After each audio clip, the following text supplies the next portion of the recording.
السلام علیکم سامعین، 28 جمادی الاخرہ کی تاریخ شروع ہو چکی ہے، 30 دسمبر ہے۔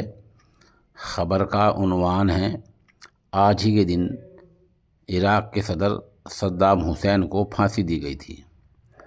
آج 30 دسمبر ہے۔ آج ہی کی تاریخ میں صدام حسین کو تختہ دار پر لٹکا دیا گیا تھا۔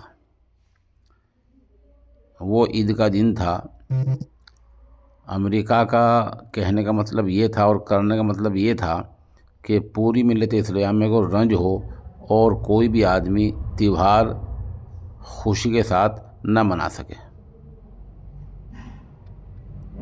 صدام حسین کے بارے میں اب جو باتیں سامنے آ رہی ہیں ان میں ایک بات یہ سامنے آ رہی ہے کہ جب ان کو پھانسی دی گئی تو ان کے ہاتھ میں قرآن تھا، انہوں نے کچھ نعرے لگائے تھے اور بالکل آخر لمحات میں قرآن کی آیتیں پڑھی تھی۔ وہ پرسکون تھے اور کوئی خوف، کوئی رنج، کوئی غم ان کے چہرے پر دکھائی نہیں دے رہا تھا۔ عام طور پر پھانسی کے وقت سیاہ کپڑا انسان کے چہرے پر ڈالا جاتا ہے۔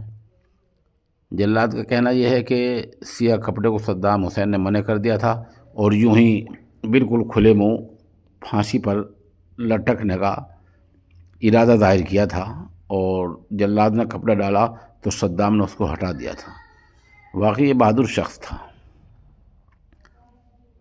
بہت سارے لوگوں نے صدام حسین کے بارے میں ظلم کی کہانی بھی جوڑ رکھی ہیں کہ صدام اتنا ظلم کرتا تھا، صدام یہ کرتا تھا، صدام وہ کرتا تھا۔ یہ سب امریکہ کی چالیں ہوتی ہیں۔ امریکہ جس کو مرواتا ہے اس کے بارے میں جھوٹا پروپیگنڈا کرا دیتا ہے۔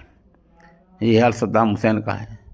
امت مسلمہ امریکہ کی چالوں کو جب سمجھے گی جب ہر بادشاہ اسی طرح مارا جائے گا۔ چنانچہ مصر کا حال یہ ہوا ہے، لیبیا کا حال یہ ہوا ہے، شام پس گیا ہے، فلسطین پس گیا ہے، عرب پوری طرح اس کی مٹھی میں چلا گیا ہے۔ تو اس طرح کے حالات ہیں اور بظاہر یہ سمجھ میں نہیں آ رہا ہے کہ ملت اسلامیہ ان حالات کو کب تک سمجھ پائے گی۔